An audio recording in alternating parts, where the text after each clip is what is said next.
வணக்கம். நம்ம பிஜிடிஆர்பி காமர்ஸில் நம்ம 5th யூனிட் பார்த்துட்டு இருந்தோம். காஸ்டிங் நம்ம பார்த்துட்டு இருந்தோம். ஸோ காஸ்டிங் நம்ம ஆல்மோஸ்ட் நம்ம முடிக்க போகிறோம். ஸோ இப்போ நம்ம அங்கேருந்து நம்ம ஸ்டார்ட் பண்ணலாம். ஸோ நம்ம பார்த்துட்டு இருந்தோம் காஸ்டிங் ஒரு டிஃப்ரெண்ட் ரோல்ஸ் டிஃப்ரெண்ட் அப்ஜெக்டிவ்ஸ் நம்ம பார்த்தோம். ஸோ அதில் நம்ம ப்ராஃபிட் பிளானிங் பற்றி நம்ம பார்த்துட்டு இருந்தோம். ப்ராஃபிட் பிளானிங் ஏன் பண்ணுறாங்க, எதுக்கு பண்ணுறாங்க, என்னென்னலாம் மெத்தட்ஸ் இருக்குன்னு நம்ம பார்த்தோம். ஸோ அதில் ஃபைனல் பாயிண்ட் ஒன்று இருக்குது. நம்ம அதை போன கிளாஸில் அப்படியே நம்ம ஸ்டாப் பண்ணியிருந்தோம். ஸோ அந்த பாயிண்ட் நம்ம பார்க்கலாம். Monitoring performance. ஸோ என்ன பண்ணுறாங்கன்னா ப்ராஃபிட் பிளானிங் எதுக்கு பண்ணுறாங்க, எப்படியெல்லாம் பண்ணுறாங்கன்னு நம்ம பார்த்தோம். ஸோ மானிட்டரிங் பர்ஃபார்மன்ஸாக நீங்கள் எப்படி நீங்கள் உங்கள் பிளானிங் கோல் எப்படி பண்ண போகிறீங்க, அது நீங்கள் எப்படி உங்களோட ஒரு ஸ்ட்ரீம்லைண்டாக பண்ண போகிறீங்க அப்படின்றத பார்க்க போகிறோம். அண்ட் அதுக்குள்ளே நீங்கள் என்ன பண்ண போகிறீங்கன்னா, நீங்கள் ஒரு ப்ராஃபிட் பிளானிங் பண்ணுறீங்கன்னா உங்களோட பெர்ஃபார்மன்ஸ் எப்படி இருக்குன்றதை நீங்கள் மெயின்டைன் பண்ண போகிறீங்க, அதை மானிட்டர் பண்ண போகிறீங்க. So profit planning helps a business monitor its own financial performance against its own goals and adjust it's strategies as needed. So என்னென்னா அவங்களோட கோல்னு ஒன்று இருக்கும். ஸோ அதுக்கேற்ற மாதிரி இவங்க பிளான் பண்ணியிருக்காங்க. ஸோ அந்த கோல்க்கு ஏற்ற மாதிரி பிளான் பண்ணபடி இது நடக்குதா, நம்ம பர்ஃபார்மன்ஸ் இருக்குமா, நம்ம அதுக்கேற்ற மாதிரி ப்ரொடியூஸ் பண்ணுறோமா, நம்ம அதுக்கேற்ற மாதிரி சேல் பண்ணுறோமா, இதெல்லாம் மேனேஜ் பண்ணுறது தான், இதெல்லாம் மானிட்டர் பண்ணுறது தான் ஒரு இம்பார்ட்டன்ட் கோலாக நமக்கு இருக்குது. ஸோ இப்படி நீங்கள் பண்ணும்போது என்ன ஆக போகுது, உங்களோட கோல் என்ன, நீங்கள் அச்சீவ் பண்ணுவீங்களா, எவ்வளோ சீக்கிரம் நீங்கள் அச்சீவ் பண்ணுவீங்க, எவ்வளோ சீக்கிரம் நீங்கள் பிரேக் ஈவன் அச்சீவ் பண்ணுவீங்க, இதெல்லாம் பற்றி நம்ம பார்க்க போகிறோம். Okay, so by monitoring performance regularly the business can identify the areas where it's falling short and can take a corrective action. இதான் நான் சொன்னேன். ஸோ எங்கே நம்ம லேக் ஆகிறோம், எங்கே நமக்கு பிட்ஃபால்ஸ் இருக்குது, எங்கே நமக்கு ஸ்கோப் ஃபார் இம்ப்ரூவ்மெண்ட் இருக்குன்றதை நம்ம பார்த்துட்டு அதுக்கேற்ற மாதிரி நம்ம இம்ப்ரூவ் பண்ண போகிறோம். ஸோ இதுக்கெல்லாம் ப்ராஃபிட் பிளானிங் நமக்கு யூஸ்ஃபுல்லாக இருக்குன்றது நமக்கு தெரியாது. ஓகே, ஸோ இதோட நம்ம 5 யூனிட்ஸ் கம்ப்ளீட் பண்ணிட்டோங்க. இப்போ நம்ம 6th யூனிட் நம்ம பார்க்க போகிறோம், டிஃப்ரென்ஷியல் காஸ்டிங். ஸோ போன யூனிட் ஒன்லி காஸ்டிங் நம்ம பார்த்தோம். காஸ்டிங் டிஃப்ரெண்ட் டைப்ஸ் பார்த்தோம், மெத்தட்ஸ் பார்த்தோம். ஸோ இங்கே நம்ம டிஃப்ரென்ஷியல் காஸ்டிங்னு நம்ம பார்க்க போகிறோம். ஓகே, ஸோ டிஃப்ரென்ஷியல் காஸ்டிங்னா என்னென்னா, it's a change in the cost which may take place due to an increase or decrease in the output, change in the sales volume, alternate method of production, make or buy decision changes in the product mix. So இதெல்லாம் மூலியமாக உங்களுக்கு ஏதாவது changes ஆச்சுன்னா இதை தான் நம்ம differential காஸ்டிங்னு சொல்கிறோம். So நீங்கள் ஆஸ் யூஷுவல் எப்போவுமே நம்ம எப்படி பண்ணுவோம், ஒரு ஃபேக்ட்ரியில் இவ்வளோ தான் ப்ரொடக்ஷன், ஒரு மாதத்துக்கு ஒரு 10,000 யூனிட் இல்லாட்டி 1,00,000 யூனிட் அந்த மாதிரி நீங்கள் ப்ரொடியூஸ் பண்ண போயிட்டே இருக்கீங்க. ஓகேங்களா, இப்போ சப்போஸ் திடீர்னு due to some seasonal changes or உங்களுக்கு சீசனல் டிமாண்ட்ஸ் நீங்கள் என்ன பண்ண போகிறீங்க, 10,000ன்றது 12,000 ப்ரொடியூஸ் பண்ண போகிறீங்க ஆர் 15,000 ப்ரொடியூஸ் பண்ண போகிறீங்கன்னா அந்த இன்க்ரீஸ் இந்த சேல்ஸ் வால்யூம்காக, இன்க்ரீஸ் இன் ப்ரொடக்ஷனுக்காக நீங்கள் என்னென்னலாம் சேஞ்சஸ் பண்ண போகிறீங்க, உங்களோட லேபர் நீங்கள் என்ன பண்ண போகிறீங்க, உங்கள் எக்யூப்மெண்ட் நீங்கள் எதாவது பண்ண போகிறீங்களா, புதுசாக எதாவது ரெண்ட்டுக்கு வாங்க போகிறீங்களா, புதுசாக எதாவது லீஸ்க்கு எடுக்க போகிறீங்களா, இல்லை நீங்கள் ஓவர் டைம் பார்த்துட்டு உங்களோட பேரோல் காஸ்ட்டை அதிகம் பண்ண போகிறீங்களா, என்னென்னலாம் எலக்ட்ரிசிட்டியில் சேஞ்சஸ் இருக்குது, இதெல்லாம் பற்றி படிக்கிறது தான் differential cost. Okay, so it is the change in the cost which may take place due to an increase or decrease in the output. நீங்கள் உங்கள் அவுட்புட் குறைக்கிறதுனாலையோ ஏற்றுறதுனாலையோ உங்கள் காஸ்டிங் எப்படி மாறுது, உங்கள் சேல்ஸ் வால்யூம் எப்படி மாறுது, நீங்கள் ஒரு ஆல்டர்னேட் மெத்தட் ஆஃப் ப்ரொடக்ஷன் வைக்கும் போது உங்கள் சேல்ஸ் வால்யூம் எப்படி மாறுது, உங்களோட மேக் ஆர் பை டெசிஷன்ஸ் அப்போ எப்படி மாறுது, இந்த சேஞ்ச் இந்த ப்ராடக்ட் மிக்ஸ் அப்போ எப்படி மாறுது, இதெல்லாம் பற்றி பார்க்கறது தான் நம்ம சொல்கிறோம் டிஃப்ரென்ஷியல் காஸ்டிங்.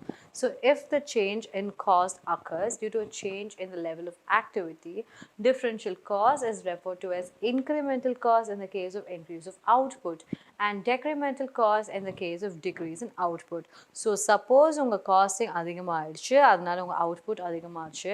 ஸோ உங்கள் அவுட்புட் அதிகமாக பண்ணுறதுனால உங்கள் காஸ்டிங் அதிகமாக ஆச்சுன்னா that is called incremental costing. ஓகேங்களா, இதுவே உங்கள் அவுட்புட் கம்மியாகிறதுனால உங்கள் காஸ்டிங் கம்மியாகுன்னா that is called decremental costing. So உங்கள் காஸ்டிங் ரொம்ப ரொம்ப important for your change in output. So உங்கள் அவுட்புட் நீங்கள் எப்படி நீங்கள் பண்ணுறீங்களோ, நீங்கள் எப்படி நீங்கள் என்விஷன் பண்ணுறீங்களோ, எப்படி நீங்கள் பிளான் பண்ணுறீங்களோ அதுக்கேற்ற மாதிரி உங்கள் costing மாறிச்சுன்னா that is called incremental or decremental cost நமக்கு தெரியலாம். Okay, so if the change in the cost occurs due to change in the level of activity. So இங்கே யார் காசு அவுட்புட் தான் காஸ்ட், அதோட எஃபெக்ட் என்ன, அதனால உங்கள் காஸ்டிங் மாறுது. ஓகே, ஸோ நீங்கள் நிறைய காசு வச்சுட்டு நீங்கள் நிறைய தயாரிக்க போகிறது கிடையாது, நீங்கள் நிறைய தயாரிக்க போகிறீங்க, அதனால காஸ்டிங் அதிகமாச்சு. அப்படி காஸ்டிங் அதிகமாச்சுன்னா அது நம்ம இன்க்ரிமெண்டல் காஸ்ட்னு சொல்கிறோம் because of increase in output.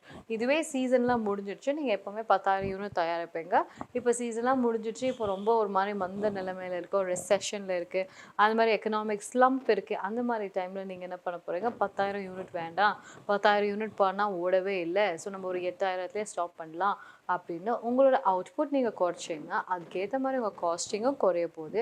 That is call decremental costing. So இதுதான் உங்களுக்கு தெரியணும் யார் காஸ் யார் எஃபெக்ட் அப்படின்னு. ஓகே, நெக்ஸ்ட் நம்ம பார்க்கலாம். Change in cost may take place due to the change in fix cost and variable cost. So காஸ்டிங்னா என்ன? காஸ்ட்ன்ற வார்த்தைக்கு என்ன அர்த்தம் இருக்குது? ஃபிக்ஸ் காஸ்ட்டும் இன்க்ளூடட், வேரியபிள் காஸ்ட்டும் இன்க்ளூடட். ஸோ இவங்க ரெண்டு பேருமே அதில் இன்க்ளூடட் நமக்கு தெரியணும். Okay, so differential cost is the aggregate of changes in the fixed cost and the variable cost which take place due to the adoption of an alternate course of action or the change in the level of output. So நீங்கள் என்ன பண்ண போகிறீங்க? Fix காஸ்ட்டும் மாறப்போகுது, variable காஸ்ட்டுமே மாறப்போகுது. Correct. So இப்போ நீங்கள் என்ன பண்ண போகிறீங்க? திடீர்னு இப்போ சப்போஸ் உங்களோட அவுட்புட் இன்க்ரீஸ் ஆக போகுது. ஸோ நீங்கள் அவுட்புட் நிறைய ப்ரொடியூஸ் பண்ணிட்டுருக்கீங்க. ஸோ அதனால் உங்களோட ப்ரொடக்ஷன் ரொம்ப இன்க்ரீஸ் ஆகுது, உங்களோட லேபர்லாம் ரொம்ப இன்க்ரீஸ் ஆகுது, ரெண்டெல்லாம் ரொம்ப இன்க்ரீஸ் ஆகுது, உங்களுக்கு அடிஷ்னல் ஸ்பேஸ் தேவைப்படுது, ஸோ உங்களுக்கு அடிஷ்னல் எக்யூப்மெண்ட் தேவைப்படுது, நீங்கள் புதுசாக ரெண்ட் எடுக்கிறீங்க அப்படின்னா உங்களுக்கு புதிய புதிய எக்ஸ்பென்சஸ் ஆட் ஆக போகுது. ஸோ விச் மீன்ஸ் உங்கள் ஃபிக்ஸ் காஸ்ட்டும் ஆட் ஆகும், உங்களோட வேரியபிள் காஸ்ட்டும் ஆட் ஆகும். ஸோ டிஃபரன்ஷியல் காஸ்ட்னா இட் இஸ் அன் aggregateனா டோட்டல் ஆஃப் த சேஞ்சஸ். ரெண்டு பேர் fixed cost and variable cost ரெண்டு பேரில் இருக்க சேஞ்சஸ் மொத்தமாக நீங்கள் ஆட் பண்ணிவிட்டு அதோட aggregate நீங்கள் இது பண்ண போகிறீங்கன்னா அதுதான் உங்களோட டிஃபரன்ஷியல் காஸ்ட். ஏன் அந்த காஸ்ட் முதல் சேஞ்ச் வரும்? முதல்ல உங்கள் அவுட்புட் மாறுவீங்க, இல்லாட்டி உங்களோட சேஞ்ச் ஆஃப் ப்ரொடக்ஷன் மெத்தட்ஸே நீங்கள் தான் மாற்றுவீங்க, கோர்ஸ் ஆஃப் ஆக்ஷனே நாங்கள் மாற்றுவீங்க. அப்படி நீங்கள் மாற்றும் போது உங்களுக்கு என்ன ரிசல்ட் வருதோ காஸ்ட்டில் டிஃப்ரென்ஸ், அதை தான் டிஃபரன்ஷியல் காஸ்ட்னு சொல்கிறோம். ஸோ நீங்கள் இதை எப்படியெல்லாம் டிட்டர்மைன் பண்ணுவீங்க? ரெண்டு ஆல்டர்னேட்டிவ்ஸ் நீங்கள் இது பண்ணுவீங்க. So running at 70% capacity and 90% capacity. இது ஒரு எக்ஸாம்பிளுங்க. ஸோ நீங்கள் எப்படி பண்ண போகிறீங்கன்னா, நீங்கள் வந்து இப்போ நான் ஒரு ஃபார்முலா மாதிரி ஒன்று கொடுக்க போகிறேன். ஸோ அந்த ஃபார்முலா வச்சு தான் நீங்கள் வந்து கால்குலேட் பண்ண போகிறீங்க எப்படி உங்களோட டிஃபரன்ஷியல் காஸ்ட்டை டிட்டர்மைன் பண்ணணும் அப்படின்னு சொல்லிட்டு. ஓகே, ஸோ இது வந்து ஒரு ஃபார்முலா இப்போ நம்ம பார்க்க போகிறோம். அந்த ஃபார்முலாவில் நீங்கள் அப்படியே அப்ளை பண்ண போகிறீங்க. ஸோ நீங்கள் என்ன பண்ண போகிறீங்கன்னா, உங்களோட சப்போஸ் ஃபார் எக்ஸாம்பிள் இப்போ நீங்கள் ஒரு ஃபேக்ட்ரி ரன் பண்ணுறீங்க. ஓகே, நீங்கள் ஒரு சாக்லேட் ஃபேக்ட்ரி ரன் பண்ணுறீங்க. ஸோ சாக்லேட் ஃபேக்ட்ரி ரன் பண்ணும்போது உங்களுக்கான ப்ரொடக்ஷனோட கெப்பாசிட்டி நீங்கள் பொதுவாக 70%ல் பண்ணுவீங்க. அதுக்கப்புறம் இல்லாட்டி ரொம்ப அதிகமான டிமாண்ட் டைம், இதுமாதிரி ஃபெஸ்டிவல் டைம்ஸ், இது மாதிரி ஒகேஷ்னல் டைம்ஸ், அப்போல்லாம் நீங்கள் என்ன பண்ணுறோம் 90% கெப்பாசிட்டியில் நீங்கள் ரன் பண்ணுவீங்க. Okay, 7 tie and 9 tie 7090. Okay, so இப்போ இருக்கும்போது நீங்கள் ரெண்டு ஈக்குவேஷன் நீங்கள் ஃபார்ம் பண்ண போகிறீங்க. At two levels of activity, the equation of the cost can be represented as in the equation. Okay, y1 is equal to ma1 plus f and y2 is equal to ma2 plus f. ஓகேங்களா, இதுதான் இப்போ உங்களோட equation. Differential காஸ்டிங்கில் இதுதான் உங்களோட ஈக்குவேஷனாக இருக்க போகுது. So இப்போ இந்த y1 y2ன்னு என்ன? அவங்க தான் cost at two levels of activity. So 70% activity அப்போது அந்த காஸ்டிங் என்ன இருக்க போகுது, மொத்த காஸ்ட் என்ன இருக்க போகுது, அதுதான் உங்கள் y1. ஓகே, 90% இருக்கும்போது உங்கள் மொத்த காஸ்ட் என்ன இருக்க போகுது, அதுதான் உங்கள் y2. ஓகே, ஸோ இப்போ வந்து எம்னா என்ன? Martial cost. பிகாஸ் அதுதானே நீங்கள் எக்ஸ்ட்ரா நீங்கள் ஸ்பெண்ட் பண்ண போகிறீங்க. ஸோ அதுதான் உங்கள் martial cost per unit. Okay, so a1 a2ன்னு என்ன? அதுதான் லெவல் ஆஃப் ஆக்டிவிட்டி. 70% மேலே இருக்க போது, 90% கீழே இருக்க போது, அதாவது a1 and a2. அண்ட் உங்கள் எஃப்னா என்ன? அதுதான் உங்கள் ஃபிக்ஸ் காஸ்ட். ஓகேங்களா, ஃபிக்ஸ் காஸ்ட் மாற போகிறது கிடையாது. 70% இருந்தாலும் 90% இருந்தாலும் 20% இருந்தாலுமே உங்கள் ஃபிக்ஸ் காஸ்ட் அதே அமௌண்ட் தான் இருக்க போகுது.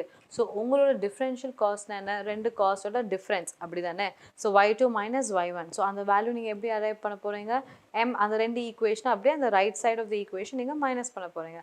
ma2 plus f minus m a1 plus f. கரெக்டுங்களா? இதுதான் நீங்கள் மைனஸ் பண்ண போகிறீங்க. ஸோ இங்கே என்ன பண்ணுவீங்க? எஃப் கேன்சல் ஆகிடும். ஓகே, அது மைனஸ் ஆக போகுது. ஸோ உங்களோட ஆன்சர் என்ன இருக்க போகுது? m into a2 minus a1. Okay, so எம்னா என்ன? இங்கே மார்ஷியல் காஸ்ட். இப்போ சப்போஸ் நீங்கள் என்ன பண்ண போகிறீங்கன்னா, சப்போஸ் இங்கே மார்ஷியல் காஸ்ட் வந்து 49,000 இருந்தால், ஃபார் எக்ஸாம்பிள் இருந்துச்சுன்னா, நீங்கள் என்ன பண்ண போகிறீங்க? a2 minus a1. Okay, so 70% by minus 90%. So நீங்கள் என்ன பண்ண போகிறீங்கன்னா, அதோட டிஃப்ரென்ஸ் என்ன? 90 minus 70 is 20. So 20 by divided by the original. யாரு கம்மியாக இருக்காங்க? 70% தானே ஒரிஜினல். அதிக டிமாண்ட்னால தான் நீங்கள் 90 பண்ணுறீங்க. ஸோ அந்த ஒரிஜினலில் வந்து கீழே டினாமினேட்டில் போடுவீங்க. So 49,000 into 20 by 70. So 14,000. So இதுதான் உங்களோட டிஃப்ரென்ஷியல் காஸ்ட்டாக இருக்க போகுது. ஸோ நீங்கள் 90% கெப்பாசிட்டியில் பண்ணீங்கன்னா உங்களுக்கு இவ்வளோ ரூபாய் இருக்க போகுது. 70% கெப்பாசிட்டியில் பண்ணால் இவ்வளோ ரூபாய் இருக்க போகுது. ஸோ உங்களோட மார்ஷியல் காஸ்டிங் பார்த்தீங்கன்னா உங்களோட நீங்கள் சப்ஸ்டியூட் பண்ண போகிறீங்க 49,000 வச்சுட்டு. ஸோ இப்போ உங்களோட டிஃப்ரென்ஷியல் காஸ்டிங் பார்த்தீங்கன்னா 14,000. இதுதான் உங்களோட extra amount you need to spend. ஓகேங்களா? ஸோ நீங்கள் இவ்வளோ ஸ்பெண்ட் பண்ணும்போது நீங்கள் அதுக்காக என்ன பண்ணுவீங்க? ஸோ இப்போ உங்களோட டிஃப்ரென்ஷியல் காஸ்டிங் நீங்கள் பார்த்த உடனே இதை நீங்கள் எப்படி அப்ளை பண்ணுவீங்க? 70% நீங்கள் காஸ்டிங் வச்சிங்கன்னா, 70% உங்களோட எக்யூப்மெண்ட்டோட யூசேஜ் நீங்கள் வச்சிங்கன்னா, உங்களோட ரெவென்யூ எவ்வளோ ஜெனரேட் ஆகுது, உங்களோட ப்ரொடக்ஷன் எவ்வளோ இருக்குது, உங்கள் சேல்ஸ் எவ்வளோ இருக்குது, உங்கள் ரெவென்யூ எவ்வளோ ஜெனரேட் ஆகுது நீங்கள் பார்க்க போகிறீங்க. இதுவே 90% வச்சிங்கன்னா உங்கள் ப்ரொடக்ஷன் எவ்வளோ இருக்குது, சேல்ஸ் எவ்வளோ இருக்குது, ரெவென்யூ எவ்வளோ இருக்குன்னு பார்க்க போகிறீங்க. இது ரெண்டுத்துக்கும் டிஃப்ரென்ஷியல் காஸ்டிங் என்ன? 14,000 ரூபாய். இதுக்கான டிஃப்ரென்ஷியல் ரெவென்யூ என்ன? அதுக்கு அதிகமாக இருக்கணும். ஓகேங்களா? அப்படி அதிகமாக இருந்துச்சுன்னா நீங்கள் ஸ்பெண்ட் பண்ணதில் ஏதோ ஒரு யூஸ் இருக்குது, வேல்யூ இருக்குது அப்படின்னு அர்த்தம். ஸோ நீங்கள் எக்ஸ்ட்ரா 90% ப்ரொடக்ஷன் கெப்பாசிட்டியில் நீங்கள் பண்ணீங்கன்னா, நீங்கள் அவ்வளோ ரெண்ட் பண்ண போகிறீங்க, அவ்வளோ எலக்ட்ரிசிட்டி பண்ண போகிறீங்க, அவ்வளோ லேபர் பண்ண போகிறீங்க, அவ்வளோ ப்ரொடக்ஷன் நீங்கள் பண்ண போகிறீங்க. இவ்வளோ எஃபர்ட்ஸ் நீங்கள் உள்ளே போட்டதுனால உங்களுக்கு அதுக்கான ப்ரொபோர்ஷனேட் இன்க்ரீஸ் இந்த ரெவென்யூ இருக்கா அப்படின்றத நீங்கள் செக் பண்ண போகிறீங்க. அப்படி இருந்துச்சுன்னா அது ப்ராஃபிட்டபிள், அப்படி இல்லைன்னா இட் இஸ் லாஸ் மேக்கிங். இதுதான் differential costing. Okay. So next நம்ம பார்க்கலாம் சிலபஸில் reconciliation of costing and trading accounts இருக்குது. ஸோ ஃபஸ்ட்டு ரீகன்சைலேஷன் என்னங்க? நீங்கள் மாற்றி அமைக்கிறது. ஓகே, நீங்கள் ஃபஸ்ட்டு ஒன்று பண்ணியிருப்பீங்க, அதில் ஏதாவது சேஞ்சஸ் இருக்கும், நீங்கள் அப்புறம் என்ன பண்ணுவீங்க? சேஞ்சஸ் வந்த அப்புறமா திருப்பி அதை மாற்றி அமைப்பீங்க. So that is called reconciliation. So the need for reconciling accounts and financial accounts arise due to discrepancy between the cost accounts and financial accounts. So அவங்க financial accounts தான் அவங்க trading, P&L, balance sheet. ஓகேங்களா?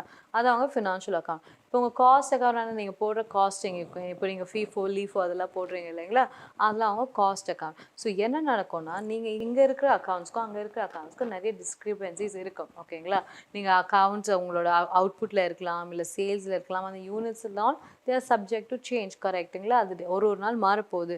So அந்த மாதிரி அக்கௌண்ட்ஸை நீங்கள் இங்கே எப்படி incorporate பண்ண போகிறீங்க? அதை தான் நம்ம reconciliation of cost and trading accounts அப்படின்னு சொல்கிறோம். So the process of correcting this accounts is known as reconciliation. So நீங்கள் எப்படி கரெக்ட் பண்ணுறீங்க, எதோட வச்சு நீங்கள் அக்கௌண்ட் பண்ணுறீங்க? நீங்கள் திருப்பி ஃபஸ்ட்லேருந்து ட்ரேடிங் அக்கௌண்ட் போட முடியாது, ஃபஸ்ட்லேருந்து காஸ்டிங் அக்கௌண்ட் போட முடியாது, நீங்கள் ஆல்ரெடி போட்டு வச்சுருப்பீங்க. ஸோ இதுக்கப்புறம் என்னென்னா சேஞ்சஸ் வந்த அப்புறமா நீங்கள் அதை திருப்பி எப்படி ரீஇன்கார்பரேட் பண்ண போகிறீங்க இன் யூர் அக்கௌண்ட்ஸ், அதை தான் நம்ம பார்க்க போகிறது தான் reconciliation of costing and trading accounts. So நீங்கள் இங்கே பாருங்கள், நான் இங்கே ப்ரொஃபார்மா கொடுத்துருக்கேன். ஸோ நீங்கள் என்ன பண்ணுவீங்கன்னா, profit as per the cost account. So cost accounts நீங்கள் போட்டுடுறீங்க, அதில் இருக்க ப்ராஃபிட்டை நீங்கள் ஃபஸ்ட் வெளியே போடுறீங்க. அதோட எதெல்லாம் நீங்கள் ஆட் பண்ணணும்னு தெரியணும், எதெல்லாம் நீங்கள் மைனஸ் பண்ணணுன்றது உங்களுக்கு தெரியணும். ஸோ யாரெல்லாம் நீங்கள் ஆட் பண்ண போகிறீங்க உங்கள் காஸ்ட் அக்கௌண்ட்ஸில், நீங்கள் என்னென்னலாம் ஆட் பண்ணுவீங்க? Over absorption of overheads இந்த காஸ்ட் அக்கௌண்ட்ஸ். அதாவது ஓவர் ஹெட்ஸ்னால் என்ன? எக்ஸ்பென்சஸ். ஓவர் அப்சார்ப்ஷன்னா நீங்கள் ஆல்ரெடி ஒன்று அக்கௌண்ட் பண்ணியிருப்பீங்க, அதை விட எக்ஸ்ட்ராவாக ஆயிடுச்சு அப்படின்னா அதெல்லாம் நீங்கள் ஆட் பண்ணுவீங்க. Okay. Financial incomes not recorded in cost accounts. எதெல்லாம் உங்களுக்கு உள்ளே வருது, ஓகே, அதெல்லாம் நீங்கள் உள்ளே ஆட் பண்ண போகிறீங்க. கரெக்ட். ஸோ ஃபினான்ஷியல் இன்கம்ஸ் நீங்கள் அங்கே ஆல்ரெடி ஆட் பண்ணலை, ஸோ அதை இங்கே நீங்கள் ஆட் பண்ண போகிறீங்க. Under valuation of closing stock in cost accounts. So அதாவது நீங்கள் க்ளோசிங் ஸ்டாக் வந்து நீங்கள் அங்கே காஸ்ட் அக்கௌண்ட்ஸ் போடும்போது வெறும் 40,000 தான் போட்டிருப்பீங்க. பட் ஆக்சுவலி பார்த்தீங்கன்னா ஒரு 60,000 ரூபாய் இருக்குன்னா எவ்வளோ அண்டர் வேல்யூட் ஆயிருக்கு? 20,000 ரூபாய் அண்டர் வேல்யூ ஆயிருக்கு. கரெக்ட். ஆக்சுவல் தான் 60,000 ஆச்சு, நீங்கள் போட்டது வெறும் 40,000 தானே. ஸோ எவ்வளோ உங்களுக்கு அண்டர் வேல்யூ ஆயிருக்கு? 20,000 அண்டர் வேல்யூ ஆயிருக்கு. அதை நீங்கள் இங்கே போட போகிறீங்க. And over valuation of opening stock. நீங்கள் ஓப்பனிங் ஸ்டாக் என்ன சொல்லியிருப்பீங்க? 90,000 போட்டிருப்பீங்க. பட் அது 90,000 கிடையாது, அது வெறும் 50,000 தான் இருக்கும். மிச்சம் எக்ஸ்ட்ரா 40,000 வந்து அந்த ஓப்பனிங் ஸ்டாக்கே கிடையாது. ஓகே. ஸோ அந்த 40,000 நீங்கள் டிஃப்ரென்ஸ் என்ன பண்ணுவீங்க? அதை இங்கே போடுவீங்க. So what ever is under valued over valued நீங்கள் அதை பார்த்து போடுவீங்க. கிரெடிட் ஐட்டம்ஸ்லாம் இருந்துச்சுன்னா நீங்கள் அதை ஆட் பண்ணுவீங்க அண்டர் வேல்யூட்னா. டெபிட் ஐட்டம் ஓவர் வேல்யூடாக இருந்து அதையும் நீங்கள் ஆட் பண்ண போகிறீங்க. And items charge only in cost accounts like notional ரெண்ட்டாக இருக்கலாம், நோஷனலாக வரப்போகிற ரெண்ட், ஓகே, அந்த மாதிரி ரெண்ட்டாக இருக்கலாம். அண்ட் இன்ட்ரெஸ்ட் அண்ட் கேபிட்டல் இதெல்லாம் வந்து நீங்கள் என்ன பண்ண போகிறீங்கன்னா ஆட் பண்ண போகிறீங்க. Okay. What ever you going to get, what ever you going to be paying. So இது எல்லாமே நீங்கள் ஆட் பண்ண போகிறீங்க. எதெல்லாம் நீங்கள் லெஸ் பண்ணுவீங்க? Under absorption. இங்கே இருக்கிறது அப்படியே உல்ட்டாவாக நீங்கள் போடுங்க. ஸோ அது எல்லாமே நீங்கள் மைனஸ் பண்ணுவீங்க. Under absorption of overheads அதை நீங்கள் மைனஸ் பண்ணுவீங்க. Financial charges not considered in cost accounts minus பண்ணுவீங்க. லைக் பேட் டெட்ஸாக இருக்கலாம், ப்ரிலிமினரி எக்ஸ்பென்சஸ் ரிட்டன் ஆஃபாக இருக்கலாம், குட்வில்லாக இருக்கலாம், அப்புறம் discount on issue of shares written off இருக்கலாம். இந்த மாதிரி ரைட் ஆஃப் பண்ணது எல்லாத்தையுமே நீங்கள் வந்து மைனஸ் பண்ண போகிறீங்க. அண்ட் அங்கே நம்ம பார்த்தோம்ல ஓவர் வேல்யூவேஷன் ஆஃப் ஓப்பனிங் ஸ்டாக்னா இங்கே என்ன பண்ணணும், under valuation of opening stock இங்கே பண்ணணும். அப்புறம் under valuation of closing stock அங்கே இருந்துச்சுன்னா இங்கே வந்து ஓவர் வேல்யூவேஷன் க்ளோசிங் ஸ்டாக் இங்கே பண்ணணும். ஓகேங்களா? நீங்கள் தான் ஒரு ஃபார்ம் நீங்கள் ஞாபகம் வச்சுக்கோங்க, மேலே இருக்கிறது அப்படியே நீங்கள் ஞாபகம் வச்சுக்கோங்க, கீழே இருக்கிறது அப்படியே அதோட உல்ட்டாவாக நீங்கள் அப்படியே மைனஸ் பண்ண போகிறீங்க. அவ்வளோதான், சிம்பிள். ஸோ இதுதான் வந்து ரீகன்சைலேஷன் ஸ்டேட்மெண்ட்னு சொல்கிறது. இது அப்படியே நமக்கு இந்த அக்கௌண்ட்ஸ் எல்லாம் அப்படியே நம்பர்ஸோட கேட்பாங்க, நீங்கள் ஜஸ்ட் அப்படியே ஆட் மைனஸ் பண்ணணும், அவ்வளோதான், சிம்பிள். ஓகேங்களா? ஸோ இதில் என்ன பர்பஸ் அப்படின்றது உங்களுக்கு தெரியணும். எதுக்காக ரீகன்சைல் பண்ணுறாங்க, ரீகன்சைல் பண்ணுறதுனால தான் நமக்கு என்னென்ன பெனிஃபிட்ஸ் இருக்குன்றது உங்களுக்கு தெரியணும். அவ்வளோதான் இங்கே நமக்கு தெரிய வேண்டிய விஷயம். Okay, next point, items accounted for differential cost accounting and financial accounting. என்னென்ன ஐட்டம்ஸை நீங்கள் இன்க்ளூட் பண்ணுவீங்க, இப்போ நம்ம அங்கே பார்த்தோம் இல்லை, அதுதான் நீங்கள் தியரியாக கொடுத்துருக்கேன். ஓவர் ஹெட்னா என்ன சொன்னால் எக்ஸ்பென்சஸ், உங்கள் நார்மல் ஒர்க்கிங் எக்ஸ்பென்சஸ் தான் நம்ம ஓவர் ஹெட்ஸ்னு சொல்கிறோம். கரெக்ட்? ஸோ என்ன சொல்கிறீங்க, cost accounts apply fixed rate of overheads to cost units based on production and the amount recovered may differ from the actual cost spent. So அப்படின்னா என்னென்னா, cost அக்கௌண்ட்ஸை நீங்கள் first பொதுவாக எப்படி பண்ணுவீங்கன்னா, நீங்கள் வந்து fixed rate of overheads to cost units, அதாவது நீங்கள் இவ்வளோ தான் ரெண்ட்டுனா இவ்வளோ தான், இவ்வளோ யூனிட்ஸ் ப்ரொடியூஸ் பண்ணனா இவ்வளோ லேபர் ஆக போகுது, இவ்வளோ யூனிட்ஸ் ப்ரொடியூஸ் பண்ணால் இவ்வளோ எலக்ட்ரிசிட்டி ஆக போகுது, இவ்வளோ ஃபேக்ட்ரிக்கு வந்து நம்ம ரெண்ட் கட்டணும், இவ்வளோ ஸ்பேஸ்க்கு ரெண்ட் கட்டணும், அந்த மாதிரி ஒரு ஃபிக்ஸ்ட் நம்பர்ஸ் நீங்கள் கொடுத்துருவீங்க. Okay, so cost accounts apply fixed rate of overheads to the cost units based on the projection. So நீங்கள் எவ்வளோ ப்ரொஜெக்ட் பண்ண போகிறீங்க அதுக்கேற்ற மாதிரி நீங்கள் வந்து அக்கௌண்ட் பண்ண போகிறீங்க. And the amount recovered May differ from the actual cost spend. So amount நீங்கள் எவ்வளோ ரெக்கவர் பண்ண போகிறீங்க அதை வந்து it may differ from the actual cost. Okay, so because நீங்கள் வந்து என்ன பண்ண போகிறீங்க, அதே மாதிரி ப்ரொடியூஸ் பண்ண போகிறது கிடையாது, அதே மாதிரி ப்ரொடியூஸ் பண்ணால் அதே எக்ஸ்பென்சஸ் தான் ஆகும்ன்றது கிடையாது. ஸோ என்ன பண்ண போகிறீங்க, அந்த டிஃப்ரென்சஸ்லாம் நீங்கள் அக்கௌண்ட் பண்ண போகிறீங்க. எப்படி பண்ணுவீங்க, நீங்கள் அதை ரெக்கவர் பண்ண போகிறீங்க from the actual cost spend. So எவ்வளோ ஸ்பெண்ட் பண்ணியிருக்கோம் அதுலேருந்து இது கம்மியாக இருந்துச்சுன்னா எக்ஸ்ட்ராவாக நீங்கள் ரெக்கவர் பண்ணுவீங்க. ஓகேங்களா? ஸோ இப்படி தான் நீங்கள் ஹேண்டில் பண்ண போகிறீங்க.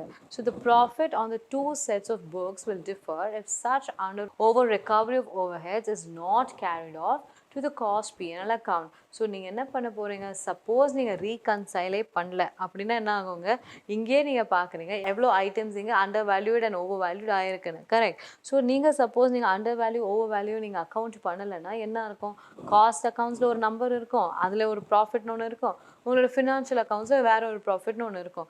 ஆக்சுவலி இங்கே பார்க்கறதுலாம் நீங்கள் ஓப்பனிங் ஸ்டாக் க்ளோசிங் ஸ்டாக்லாம் என்னமோ ஒன்று கொடுத்துருப்பீங்க, காஸ்ட் அக்கௌண்ட்ஸு வேறு மாதிரி கொடுத்துருப்பீங்க. ஸோ நம்ம எதை தான் வந்து எடுத்துக்கிறது. ஸோ அப்படி நீங்கள் இருக்கும்போது இஃப் தேர் ஆர் டிஸ்கிரிபென்சிஸ், இந்த டிஸ்கிரிபென்சிஸ்லாம் நம்ம ஹேண்டில் பண்ணணுன்றதுக்காக மட்டும்தான் நம்ம இந்த ரீகன்சைலேஷன் ஆஃப் ஸ்டேட்மெண்ட் நம்ம பண்ணுறோம். Okay, so this is very very important.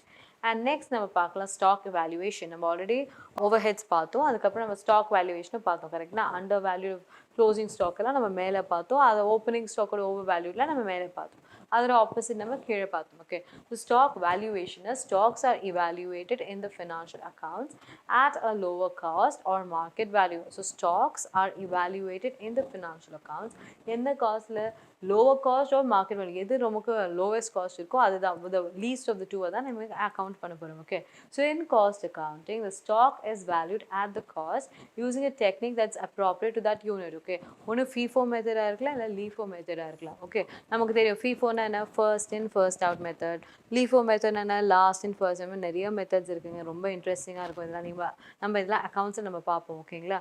So இதெல்லாம் வந்து காஸ்ட் அக்கௌண்ட், இந்த ஸ்டாக் எப்படி தான் நம்ம வேல்யூ பண்ணுவோம். So as a result stock value may change which will indicate a profit discrepancy between the two sets of books. Okay, so இது இப்படி இருக்கும்போது உங்கள் ஸ்டாக் வேல்யூ மாறப்போகுது. இப்படி மாறுச்சுன்னா உங்களோட ரெண்டு புக்ஸ்லையுமே டிஃப்ரென்ஸ் இருக்கும்.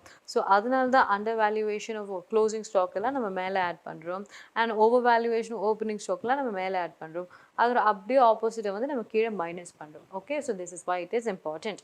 ஓகே, and depreciation நம்ம பார்த்தோம். So the profits will change if a different methodology is used to calculate depreciation in the cost accounts as compared to the financial accounts.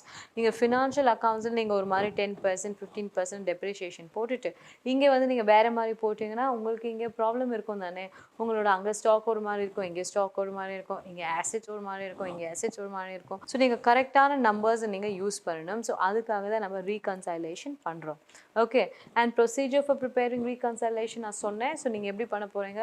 You are going to start by determining any one of the profit and loss figures either based on cost books or financial books, which is sometimes referred to as a basic profit figure. So நீங்கள் என்ன பண்ண போகிறீங்க? ஒரு அக்கௌண்ட்டை வந்து நீங்கள் பேசிக்காக வச்சுக்க போகிறீங்க. ஓகே, ஒன்று காஸ்ட் புக்ஸு இல்லாட்டி ஃபினான்ஷியல் புக்ஸ், அதை வச்சு தான் நீங்கள் வந்து மாற்ற போகிறீங்க. ஓகே, எது கரெக்டோ, எது உங்களுக்காக ஃபைனலாக ப்ரிப்பேர் பண்ணியிருக்காங்களோ, எது வந்து ஃபஸ்ட்டு ப்ரிப்பேர் பண்ணியிருக்காங்களோ. ஸோ ஃபஸ்ட்டு ப்ரிப்பேர் பண்ணதில் தான் நிறைய வந்து தப்புகள் இருக்கும். தப்புகள் இருக்குன்னா எல்லாமே இன்கம்ப்ளீட்டாக இருக்கும். ஸோ செகண்ட் ப்ரிப்பேர் பண்ணால் தான் கரெக்டாக இருக்கும். ஸோ நீங்கள் எதை பேஸாக எடுக்கிறீங்களோ அந்த பேஸாக எடுத்துகிட்டு அதுலேருந்து நீங்கள் ஓவர் வேல்யூடா அண்டர் வேல்யூடா இது ரெண்டுத்துக்கும் டிஃப்ரென்ஸ் பார்ப்பீங்க. இங்கே 40 இருக்குது, இங்கே 80 இருக்குது. ஸோ வந்து மிச்சம் இருக்க 40 வந்து அண்டர் வேல்யூ, இங்கே 40 இருக்குது, இங்கே 20 இருக்குது. ஸோ இந்த 20 வந்து ஓவர் வேல்யூ அப்படி நீங்கள் கம்பேர் பண்ண போகிறீங்க. உங்கள் காஸ்ட் புக்ஸ் எடுக்க போகிறீங்க, உங்கள் ஃபினான்ஷியல் புக் எடுக்க போகிறீங்க, எங்கேருந்து குறைஞ்சிருக்குன்னு பார்க்க போகிறீங்க. பிகாஸ் அங்கே குறைஞ்சிருக்குன்னா அதை தான் வந்து பேஸாக எடுத்துகிட்டு அண்டர் வேல்யூடா ஓவர் வேல்யூடான்றதை நீங்கள் பார்க்க போகிறீங்க. ஓகே, நெக்ஸ்ட் ஸ்டெப் 2 என்ன பண்ண போகிறீங்க? The numerous discrepancies between the profits reported by the two sets of books in the certain instances are determined. So என்ன பண்ண போகிறீங்க? 2 புக்கை ஃபஸ்ட் எடுக்க போகிறீங்க. 2 புக் எடுத்துகிட்டு அதுக்கப்புறம் அவங்கள கம்பேர் பண்ண போகிறீங்க. கம்பேர் பண்ணிவிட்டு நீங்கள் என்ன பண்ண போகிறீங்க? யாருக்கெல்லாம் என்னென்னலாம் டிஸ்க்ரிபென்சிஸ் இருக்குது. இங்கே 10,000 இருக்கும், இங்கே 12,000 இருக்கும், இங்கே 12,000 இருக்கும், இங்கே 18,000 இருக்கும். ஸோ அந்த மாதிரி நீங்கள் எதெல்லாம் சேஞ்சஸ் இருக்கோ அதெல்லாம் நீங்கள் பண்ணிவிட்டு அதுக்கப்புறம் அவங்களுக்குள்ளே இருக்க சேஞ்சஸை நீங்கள் அக்கௌண்ட் பண்ண போகிறீங்க. Okay, step 3 என்ன? Increase the basic profit number from which we started in step 1. So அதுதான் அந்த basic profit number வச்சிருந்தோம்லே அதை நம்ம first எடுத்துட்டு buy the items of difference that have the impact of raising earnings in another set of books. So என்ன இருக்கு? யாருக்கிட்ட change பண்ணணும் அவங்க. ஸோ யாரை சேஞ்ச் பண்ணால் நம்ம இம்பேக்ட் வந்து மாறும், நம்மளோட ஏர்னிங்ஸே மாற போகுது. ஸோ அவங்கள வந்து இன்னொரு ஃபிகரில் வச்சுட்டு இவங்க 2 பேருக்குள்ளே என்ன டிஃப்ரென்ஸ் இருக்குது நம்ம பண்ண போகிறீங்க. ஸோ அதெல்லாம் என்ன டிஃப்ரென்சஸ் இருக்கோ அதை ப்ளஸ் பண்ண போகிறீங்க, ரெடியூஸ் இருந்தால் அதை மைனஸ் பண்ண போகிறீங்க. Subtract the items of disagreement that have the impact of reducing the earnings in the other set of books, and அதுதான் வந்து நம்ம மைனஸ் ஐட்டம்னு சொல்கிறோம். ஸோ இதான் ரீகன்சைலேஷன். ஸோ அங்கே கொடுத்தது தான் நான் இங்கே திருப்பி கொடுத்துருக்கேன். ஓகே, அவ்வளோதாங்க. ஸோ நெக்ஸ்ட் சிலபஸில் லாஸ்ட் டாபிக், அந்த சாப்டரில் நம்ம லாஸ்ட் டாபிக் நம்ம பார்க்க போகிறோம். அலோகேஷன் அப்போர்ஷன்மெண்ட்லாம் நம்ம பார்ப்போம். Okay, so allocation of over ஹெட்ஸ்னால் என்ன, அப்போர்ஷன்மெண்ட் ஆஃப் ஓவர் ஹெட்ஸ்னால் என்னன்றது நமக்கு தெரியணும். ஸோ அலோகேஷன் ஆஃப் ஓவர் ஹெட்ஸ்னால் என்னென்னா, allocation is the process of identification of overheads with the cost centers. Okay, ஒரு ஓவர்ஹெட்னா ஒரு எக்ஸ்பென்ஸ் நடந்திருக்குங்க. அந்த எக்ஸ்பென்ஸ் எந்த டிபார்ட்மெண்ட்டுக்கு நம்ம அதை அலோகேட் பண்ணணும். இப்போ suppose something related to packaging அப்படின்னா அந்த பேக்கேஜிங் டிபார்ட்மெண்ட்டுக்கான எக்ஸ்பென்ஸை நீங்கள் அட்வர்டைஸிங்கில் போய் போடுவீங்களா? மாட்டீங்க. ப்ரொடக்ஷனில் போடுவீங்களா? மாட்டீங்க. R&Dயில் போடுவீங்களா? மாட்டீங்க. அது எங்கே போடணும்? பேக்கேஜிங்கில் தான் போடணும். ஸோ இப்போ எக்ஸ்க்ளூசிவாக ஒரு எக்ஸ்பென்ஸ் அது பார்க்கும் போதே தெரியுது அது இந்த டிபார்ட்மெண்ட் தான் அப்படின்னா அந்த டிபார்ட்மெண்ட்டுக்கு நீங்கள் வந்து அலோகேட் பண்ண போகிறீங்க. And that is what is called is allocation of overheads and expense which is directly identifiable with a specific cost center. ஓகேங்களா? And that is allocated to that particular center அப்படின்னா அதை தான் நம்ம அலோகேஷன் of ஓவர் ஹெட்ஸ்னு சொல்கிறோம். So thus it is the allotment of a whole item of a cost to a cost center or a cost unit. So the entire expense மொத்தமாக அதை வந்து தனித்தனியாக பிரித்து பார்ட்டாக செதுக்கி அதெல்லாம் நீங்கள் பண்ண மாட்டீங்க. ஓகே, ஸோ நீங்கள் என்ன பண்ணுவீங்க? பேக்கேஜிங் எக்ஸ்பென்சஸ்னால் அந்த பேக்கேஜிங்கில் தான் வரும் அப்படின்னு சொல்லிட்டு டிசைனோ எதுவும் இருந்தாலும் அது அங்கே தான் வரும்னு சொல்லிட்டு நீங்கள் அங்கேயே டைரெக்டாக அலோகேட் பண்ண போகிறீங்க. அப்படி நீங்கள் அலோகேட் பண்ணிட்டீங்கன்னா ஃபுல் காஸ்ட்டை அதே யூனிட்டுக்கு நீங்கள் அலோகேட் பண்ணுவீங்க. அதை தான் நம்ம வந்து அலோகேஷன் ஓவர்ஹெட்னு சொல்கிறோம். So cost allocation is a charging of discrete identifiable items of cost to the cost centers or the cost unit. Discrete item அது தனி ஐட்டம், அதை பார்க்கும்போதே தெரியுது அவங்க வந்து அந்த யூனிட்டுக்கு தான் போவாங்க, அந்த டிபார்ட்மெண்ட்டுக்கு தான் போவாங்கன்னு உங்களுக்கு பார்த்த உடனே தெரியுது. ஸோ அதை தான் நம்ம காஸ்ட் அலோகேஷன் அப்படின்னு சொல்கிறோம். ஓகே, ஸோ இதுக்கான எக்ஸாம்பிள்ஸ் என்ன? The total overtime wages of workers by department should be charged to that department. இப்போ சப்போஸ் நமக்கு தெரியும் ப்ரொடக்ஷன் டிபார்ட்மெண்ட் தான் ஓவர் டைம் ஒர்க் பண்ணுறாங்க. ஓகேங்களா? இப்போ வந்து அட்வர்டைஸிங் அவங்க ஓவர் டைம் ஒர்க் பண்ணுறேன்னா அவங்களுக்கான எக்ஸ்ட்ரா வேஜஸ் இந்த ஓடி எல்லாம் நீங்கள் என்ன பண்ணுவீங்க? அந்த பர்டிகுலர் டிபார்ட்மெண்ட்டுக்கு தான் நீங்கள் அலோகேட் பண்ண போகிறீங்க. So the electricity charges of a department, if separate meters are there, share should be charged to that particular department only. ஒவ்வொரு டிபார்ட்மெண்ட்க்கும் தனித்தனி மீட்டர் பாக்ஸ் இருந்துச்சுன்னா அவங்களுக்கான எக்ஸ்பென்சஸ் நீங்கள் அவங்களுக்கு தான் ஆட் பண்ண போகிறீங்க.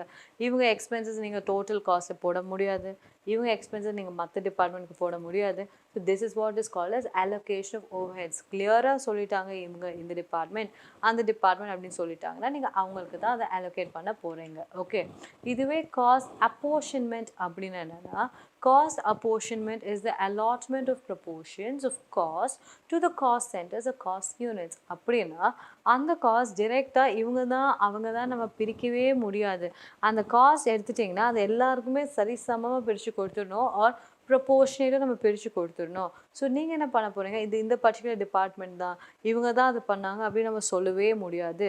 So if the cost is incurred by 2 or more divisions or the departments, then it is to be apportioned between those 2 different departments on the basis of benefit received by them. So எல்லாருக்குமே நீங்கள் பிரிக்க போகிறீங்க. இல்லை ஒரு 2 department தான் அதை use பண்ணியிருக்காங்கன்னா அவங்க எவ்வளோக்கு எவ்வளோ யூஸ் பண்ணியிருக்காங்களோ அதுக்கேற்ற மாதிரி அந்த காஸ்ட்டை நீங்கள் அவங்களுக்காக பிரித்து கொடுக்க போகிறீங்க. Okay, so apportionment of overheads is that part of cost contribution which shares cost among 2 or more cost centers or the cost units in proportion to the estimated benefit received. அதுதான் இம்பார்ட்டன்ட்.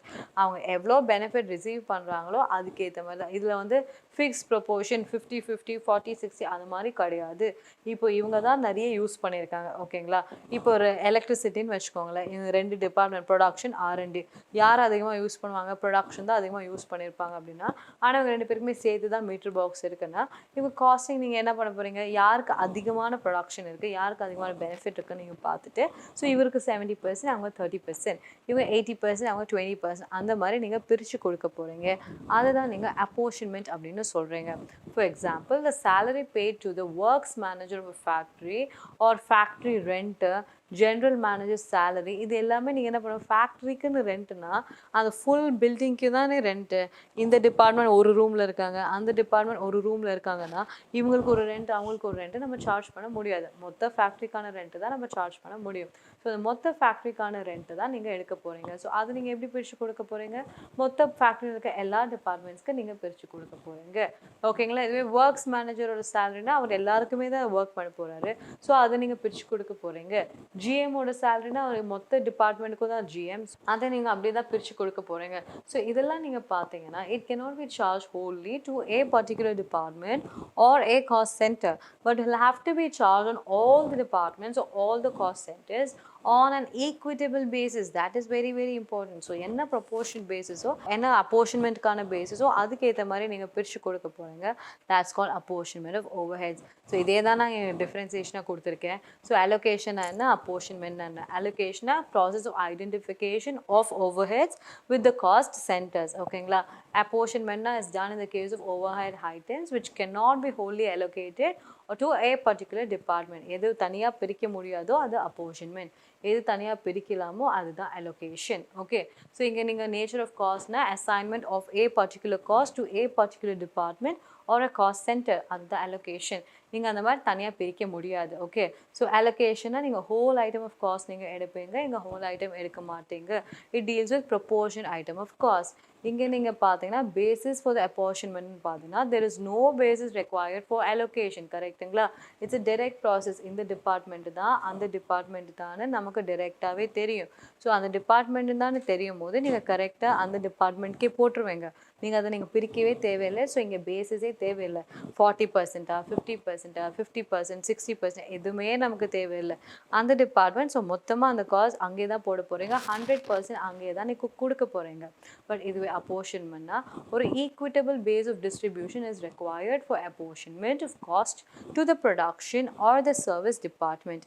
யார் produce பண்ணுறாங்களோ யார் அதில் contribute பண்ணுறாங்களோ அவங்களுக்கான cost தான் நீங்கள் அப்போர்ஷன் பண்ணி கொடுக்க போகிறீங்க. ஓகே, ஸோ இதில் வந்து ஒரு ஈக்விட்டபிள் பேசிஸ் இருக்கணும். எது கரெக்ட், ஈக்குவல் கிடையாதுங்க, ஈக்விட்டபிள். ஈக்குவல் வேறு, ஈக்விட்டபிள் வேறு. ஈக்விட்டபிள்னால் நீங்கள் எவ்வளோ அலோகேட் பண்ணுறீங்க அதுக்கேற்ற மாதிரி ப்ரொபோர்ஷனேட்டாக நீங்கள் பண்ணுறது தான் ஈக்விட்டபிள். ஓகேங்களா, so next when the overhead costs are allocated to the specific or single departments. நான் சொன்னேன் இந்த டிபார்ட்மெண்ட்டுக்கு இந்த எலக்ட்ரிசிட்டி தான் அப்படின்னா அதான் ஃபுல்லாக அந்த மீட்டர் என்ன சார்ஜ் பண்ணுறாங்களோ அதை அந்த டிபார்ட்மெண்ட்டுக்கு மட்டுமே நீங்கள் எக்ஸ்க்ளூசிவாக நீங்கள் கொடுக்க போகிறீங்க. ஓகே, ஸோ நீங்கள் அப்படி எக்ஸ்க்ளூசிவாக கொடுத்தீங்கன்னா அது அந்த டிபார்ட்மெண்ட்கான மட்டும் சார்ஜ் தான்.